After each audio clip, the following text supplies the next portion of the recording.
میں سب کو تاکید کروں گا یہ ماسک پہننے کے لیے. آپ کو اگر موقع ملا ہے، جو سین ہندوستان میں آج کل دلی میں اور ان کے بڑے شہروں میں ہسپتالوں کا جو حال ہے، آکسیجن نہیں مل رہی، باہر سڑکوں پہ لوگ کرونا کی وجہ سے مر رہے ہیں، تو میں اس لیے اپنی ساری قوم سے تاکید کروں گا کہ اللہ نے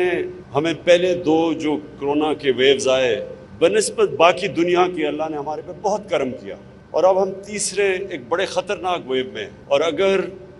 حکومت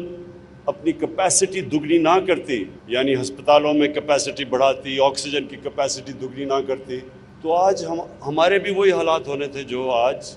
ہندوستان میں لوگوں کو نظر آ رہے ہیں. تو یہ اگلے 2 ہفتے بہت امپورٹنٹ ہے ہمارے لیے. ہم نے اس کی کرونا کا جو کیسز ہیں ان کو نیچے لے کے آنا ہے. تو میں اس سے سب سے تاکید کروں گا کہ جو ایک چیز جس سے ثابت ہو گیا کہ کرونا کے کیسز، کرونا کنٹرول ہو جاتی ہے، وہ ہے یہ ماسک. تو میں سب سے تاکید کروں گا یہ ماسک پہنیں. آبادیاں جو سارے پھیلتی جا رہی ہیں، ہماری آبادی بڑھ رہی ہے، کچی آبادیاں بڑھ رہی ہیں، اور وہ اتنا بڑا پولوشن ہیزرڈ ہے اب ہمارے لیے، کیونکہ ان ٹریٹڈ سیوریج جا رہی ہے گراؤنڈ واٹر کے اندر، پانی کنٹامنیٹ کر رہا ہے. نیچے جیسے جیسے پانی نیچے جاتا ہے سندھ کی طرف، 70% سندھ کا جو گراؤنڈ واٹر ہے اس میں آرسینک ہے، پولوٹڈ ہے. اگر کچی آبادیاں بنتی جائیں گی اور سیوریج ان ٹریٹڈ جائے گا،